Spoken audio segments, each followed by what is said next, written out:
মেথি শাক এইভাবে একবার হলো ট্রাই করে দেখতে পারেন। খেতে হয় দুর্দান্ত।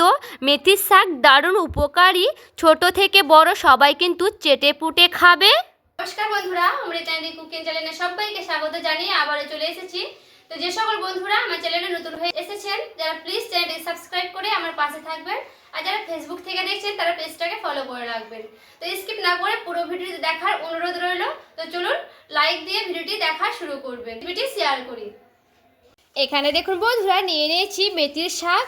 শাকের তো রেসিপি অনেক রকমই দেখাইছি আপনাদের সঙ্গে, আবারও আমি নিয়ে চলে এসেছি মেথির শাক।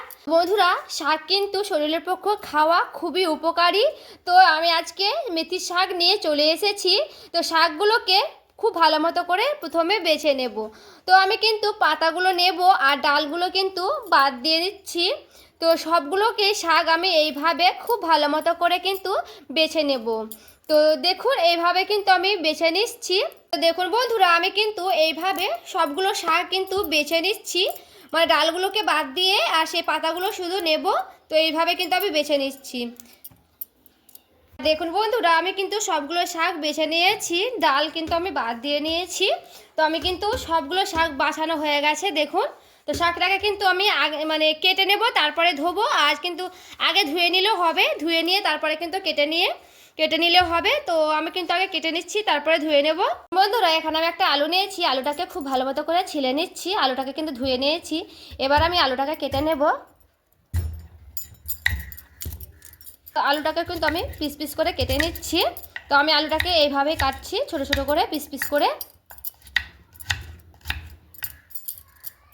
এখানে বাটিতে আমি জল নিয়েছি। তো আলুটাকে কিন্তু আমি খুব ভালো মতো করে ধুয়ে নেব। তো ধুয়ে নিয়ে কিন্তু আমি থালাতে উঠিয়ে নেব। এখানে আমি অর্ধেকটা বেগুন নিয়েছিলাম, তো বেগুনটাকে কিন্তু আমি কেটে নিচ্ছি পিস পিস করে। তো দেখুন, এখানে আমার কিন্তু এই বেগুন হলে হয়ে যাবে। তো আমি কিন্তু এইভাবে কেটে নিয়েছি বেগুনটাকে। বেগুনটাকে কিন্তু আমি খুব ভালো মতো করে ধুয়ে নেব। বন্ধুরা, আমি মেথি শাকটা কিন্তু খুব ভালো মতো করে ধুয়ে নিয়ে চলে এসেছি। আলু কাটা ও ধুয়ে রেখেছিলাম, সেই আলু কাটা ধুয়ে রাখাটাকে দিয়ে দিচ্ছি। কিন্তু হালকা করে লাল লাল করে ভেজে দিয়েছি। এরপরে আমি সেই কেটে রাখা অর্ধেকটা বেগুন দিয়ে দেব। তো বেগুনটাকে দিয়েও কিন্তু হালকা করে নাড়াচাড়া করে নেব। দিয়ে দিচ্ছি হালকা করে লবণ, দিয়ে দেবো হলুদ, দিচ্ছি জিরে গুঁড়া।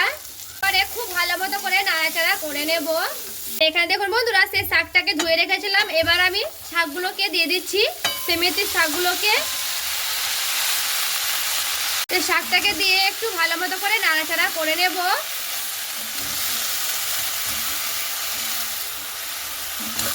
তো দেখুন, খুব ভালো মতো করে কিন্তু আমি নাড়াচাড়া করে নিয়েছি। তো এরপরে আমি কিন্তু দিয়ে দিচ্ছি, ঢাকা দিয়ে দিচ্ছি। ঢাকা দিয়ে কিছুক্ষণ আমি রেখে দেব। আর দেখুন বন্ধুরা, আমি ঢাকনাটা উঠিয়ে দেখবো। আর দেখুন বন্ধুরা, আমি কিন্তু একটু জল দিইনি শাকে। জল মানে শাক থেকে কিন্তু জল বেরিয়ে আসে অনেকটাই। তো এই শাকের জলেই কিন্তু শাকটা পুরোপুরিভাবে সেদ্ধ হয়ে যাবে। আমি দুটো পেঁয়াজ নিয়েছি, পেঁয়াজ দুটোকে আমি কেটে নেব। তো মেথির শাক কিন্তু পেঁয়াজ দিয়ে ভাজা খেতে খুবই ভালো লাগে বন্ধুরা। এইভাবে একবার হলো খেয়ে দেখতে পারেন, খেতে কিন্তু সত্যি অসাধারণ লাগে। বন্ধুরা, পেঁয়াজ কিন্তু কাটার আগে ধুয়ে নিতে হয়, তার জন্য কিন্তু আমি ধুয়ে নিয়েছি। তো পেঁয়াজটাকে আমি কিন্তু কেটে নিচ্ছি খুব ভালো মতো করে। তো দু পিস করে নিয়েছি। তো আমি এখানে পেঁয়াজটাকে এইভাবে কেটে নিচ্ছি। তো দেখুন, পেঁয়াজটাকে কিন্তু আমি এইভাবে কেটে নেব। সবগুলো পেঁয়াজ মানে পেঁয়াজ কেটে নিয়েছি।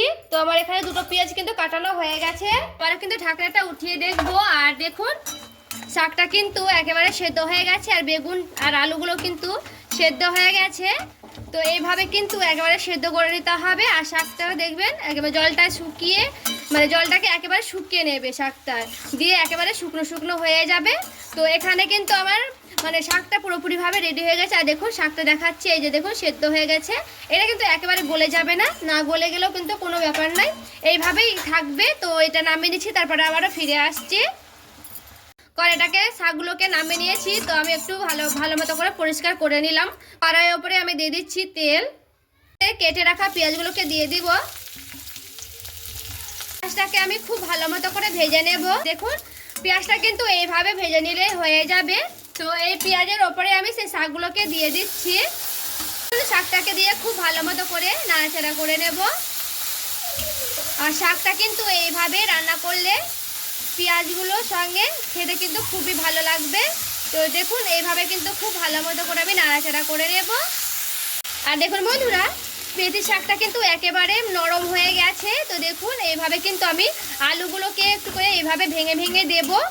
আর মানে এইভাবে একটু ভেঙে ভেঙে দিলে একটু মাখো মাখো হবে, সেই শাকটা মানে খুব ভালো একটা মোলায়েম চলে আসবে। তো দেখুন এইভাবে কিন্তু আমি খুব ভালো মতো করে একটু মানে নাড়াচাড়া করে নেব। তো এইভাবে একবার হলেও ভাজা ভাজা করে শাকটা খেয়ে দেখতে পারেন বন্ধুরা, সত্যি বলছি খেতে কিন্তু খুবই ভালো হয়। তো একবার হলো ট্রাই করবেন বাড়িতে।